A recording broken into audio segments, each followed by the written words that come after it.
What's going on, guys? Adam Snyder here with the Homemade Entrepreneur. Today, I want to give you my top 4 worst money mistakes people make in their 20s. Now, if you're like me and you're like most people, you worry about money. Money is a big factor in this world. Doesn't matter what country you're from, doesn't matter what nationality you are, doesn't matter what walk of life you come from. Money does impact your future, all right? So, I want to give you the top 4 worst money mistakes people make. So let's get started. First one is debt. Everything is revolved around debt. But why is that? The number one reason why people worry about debt, and the most common debt for people in their 20s, is student loans, student debt. Okay? Now, if you are going to college and you're spending, $30,000, $40,000 a year to get a degree, hopefully whenever you get that degree, the job is going to pay you more than what the degree costs. I've known a lot of people that go to college, spend $15,000 to $25,000, $30,000 a year, or even per semester on some colleges, and the degree they're going after is something in art, is something in not even business or law, or they're not even going to become a doctor. It's just, they're just going for the sake of going to college because their parents said they need to go to college. Okay? Don't do that. Make sure whatever reason you're going to college is actually going to pay you later on in life. If not, why are you even going? Second thing is credit card debt. Credit card debt is huge, and most people don't realize it. One of the things that I did when I turned 18 years old was I went to Macy's and I got a Macy's credit card. And I was approved in a few minutes, and I got a card a couple weeks later. The first thing that I did once I got the card is I pulled it out of the envelope. I drove to Macy's and I bought a couple $100 worth of clothes. And these were clothes that I really didn't need. But because I had that credit card, I would buy stuff. Now, one of the things that a lot of people are doing is they're paying their bills with a credit card. Okay, my electricity's due. Here's my credit card. My water's due. Here's my credit card. Need to pay car insurance. Okay, here's my credit card. And they never see how much these things are actually adding up and affecting them. And that's one of the biggest issues that I see a lot with younger people. I'm 31 now. I've gone through my entire 20s, and I was rather successful for the majority of it. So because of that, I feel that I want to help people. I actually want to give back and show people that you can become successful in your 20s. But one of the things you got to worry about is your debt. Another thing is stop buying things you can't afford. For example, I bought clothes I could not afford. Okay, there's only a couple $100, but still, when I turned 18, a couple $100 was a decent amount of money. Okay? So just be aware of that. If you can't afford to buy it with cash, you probably can't afford to buy it with credit either. The next one is your income less than your expenses. When you're in your 20s, and even people that I know in their 30s, one of the things that they do quite a bit is their expenses are higher than their income. So do you spend more than you make? Because if you do, that is a huge problem. I get this a lot. I have very high expenses because I run multiple businesses, but I also have very low expenses when it comes to my household expenses, such as mortgage, water, sewer, garbage, gas, electricity, all this stuff, okay? Cable, cell phone bills, all this stuff, right? And my expenses are not that high. But one of the questions I get all the time is, how do I lower my expenses so that it matches my income? Well, that's a great question. However, I think you're asking it wrong. One of the things I would do, when the question I would ask is, how can I get my expenses far lower than my income? And this is something that you always need to write down. If you're not using, there's apps out there that you can use. Mint.com is one I've been using for a long time. Absolutely love it. And it kind of tells you if your credit cards are approaching the limit, if you have a bill coming up, and it works out really well. So go to mint.com. It's absolutely free. Highly recommend you check it out. But one of the things I would do if I were you is figure out how much your expenses are and how much your income is every single month. If your expenses are too high and your income can't cover it, that probably means you're paying with credit cards, and that is just going to put you further and further in debt. Second thing, this is something that I think Gary Vaynerchuk said a while back, but it was, if you can live frugally for 2 years, you'll be rich for life. And that's absolutely true. The reason why that's true is because if you normally are spending money on steak dinners, lobster, eating out every single night, you're spending $100 plus every single day just to eat. One of the things you could do, you could live off of rice and beans, off of top ramen, the cup of noodles. You can find macaroni and cheese. You can eat hot dogs. There's ways that you can still live your life. However, you're going to live your life frugally. You're going to save money whenever you can. You're going to try to stop spending very much. You're going to avoid the high-cost dinners, the expensive drinks, going clubbing, stuff like that. You're going to stay in. You're going to be a homebody. And it works really well. I was lucky. I got married when I was 21 years old, or 20 years old actually. I got married when I was 20 years old. Been with my wife for 13 plus years. Married for almost 11 as of shooting this video. We have 2 kids, so it was easy to be a homebody. But for most people, that's not the case. If you can do it, do it. Another thing, if you can lower your expenses, you will increase your savings. And that's one thing I don't talk about a lot here on my channel, is saving money. And because I don't save a lot of money, I invest it back into my businesses, back into myself, back into real estate, back into, I have a bunch of cars that I flip. I buy them to resell. So again, one of the businesses that I do. So I'm not saving money in a sense. I am investing it to actually make more money. So if you're just saving money just to hold it and it's not doing you any good, figure out a way to invest that money. Which leads me to the next thing. Number 3, not investing. Now, most people think investing is financial. Investing isn't always financial. Sometimes it can be based on time. So what do I mean investing can be based on time? Investing in yourself, investing in your education. If it's college, great. But for some people, it's as simple as reading a book. This book right here over my shoulder, it's called Expert Secrets. It's an incredible book. That book right there has completely changed my business in the past year and a half. I read a book before that called .com Secrets. That book changed my business, changed the trajectory of my business and my life. And it was a $13 book. This book right here, you can pick it up for like $8. I'll put a link to it down in the description box below. But that's all it takes, is investing in yourself, learning. Because most people that go to college, and when I say most people, I'm talking about a lot of people. I'm talking 70, 80% of people that go to college, as soon as they graduate, they stop learning. They stop reading books. They stop doing, continuing their education. But education doesn't stop. It never does. It's just like fitness. If you were going to go in a gym for 2 years of your life from 20 to 22, and you just work out every single day hard, you're getting bigger, getting stronger, you're just ripped, and then you stop going to the gym, you don't continue to keep those muscles.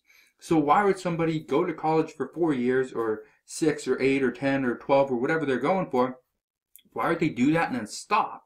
You shouldn't ever do that. You continue your education, and that's very important. So again, investing is not always financial. Sometimes it's based on time, investing in yourself, and just thinking a little bit differently, thinking outside the box, and just getting the education that you need on whatever it is that you want to invest in, whether it's yourself, whether it's real estate, whether it's stocks, it doesn't matter.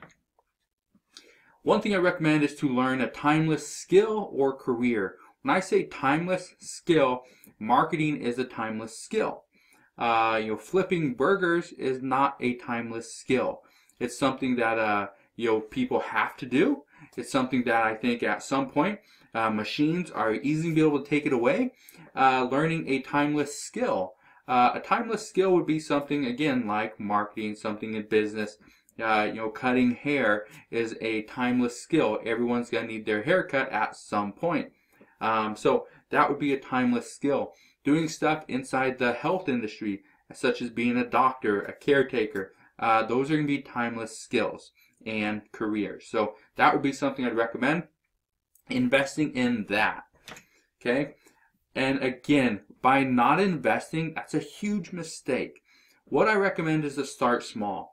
When I turned 18 years old, on my 18th birthday, one of the things I did before I went to Macy's, okay, is I actually took some of the money that I had, and I went to the bank, deposited some of the money that I got for my birthday, and the first thing I did was I opened up, I think it was a Scott Trade account or some other trading account, and I bought, I believe it was 10 shares of Starbucks at the time. And those shares, I started small. It cost me a decent amount of money, but the nice thing about it is I started small and it grew, ended up selling it later on, which I ended up buying back later on as well, but ended up selling it and making some money from the sale. I profited from the difference. And that was just proof of concept. And by understanding what proof of concept is, you start small and you figure out, okay, will this work? I'm going to invest, $300 into this. Is it going to work? If it will, that is proof of concept. Then I'll take more money and I'll reinvest back into it. And you just keep doing that over and over again. So starting small, even if it's in real estate or if it's in business or websites, there's a lot you can do. One of the things that I also did, in my teens was end up buying my first house. And it was actually a rental property. It was supposed to be a flip, turned into a rental property, held it for about 2 years, sold it, and a few years later ended up buying the house back for less than I sold it for.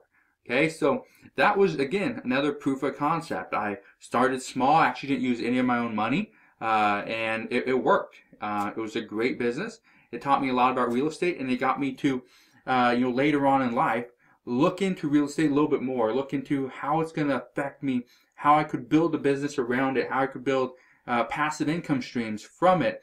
And it works really well. You just got to think about what it is you're doing. If you want to get into real estate, get into real estate. If you want to get into stocks and investing in that way, do that. If you're not sure, this is where you invest in your education. You invest in learning through books, through courses, through seminars. A lot of these things are free or very inexpensive, so why not do it?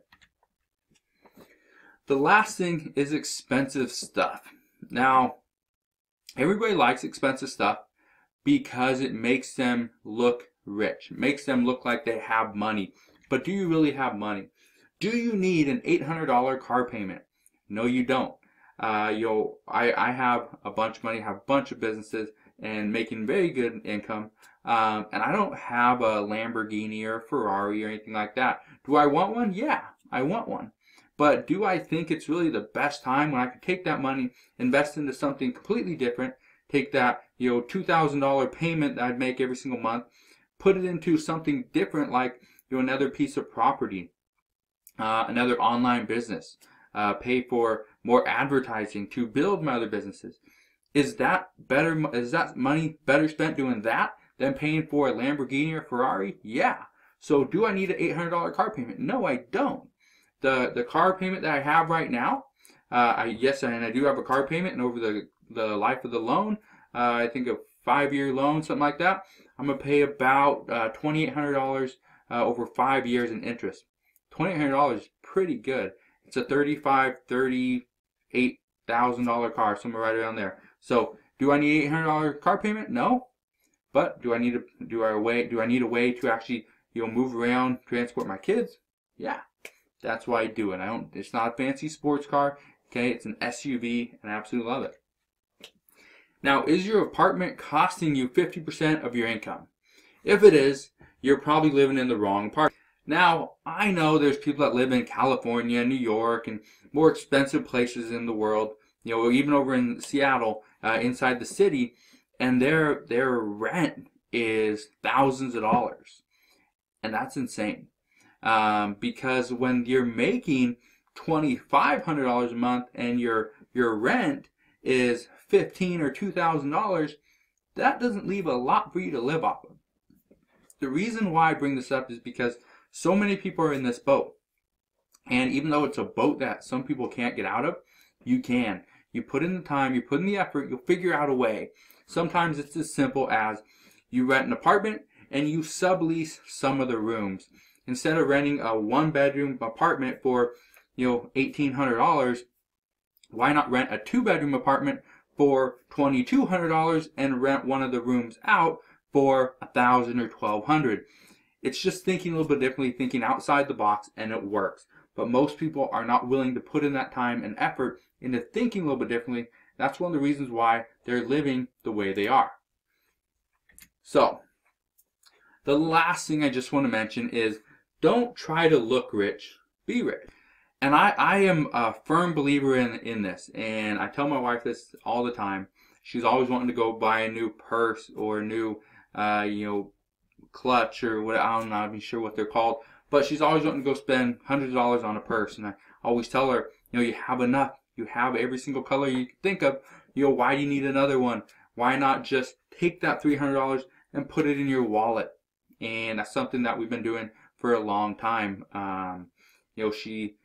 She's big on saving money, but at the same time, people like what they like. One of the things that you probably notice about me, I don't do a whole lot. Okay, my clothes are very simple. I like to be able to pick my clothes out of my closet, put them on, and it's something I could wear all day, or I can go to the gym. That's what I like, and that's just me. I'm very simple. You look at somebody like Mark Zuckerberg. He wears almost the same stuff every single day. The same thing with a lot of different entrepreneurs. Bill Gates, even though he's a very rich man, he's not wearing Gucci belts and $1,000 worth of clothes.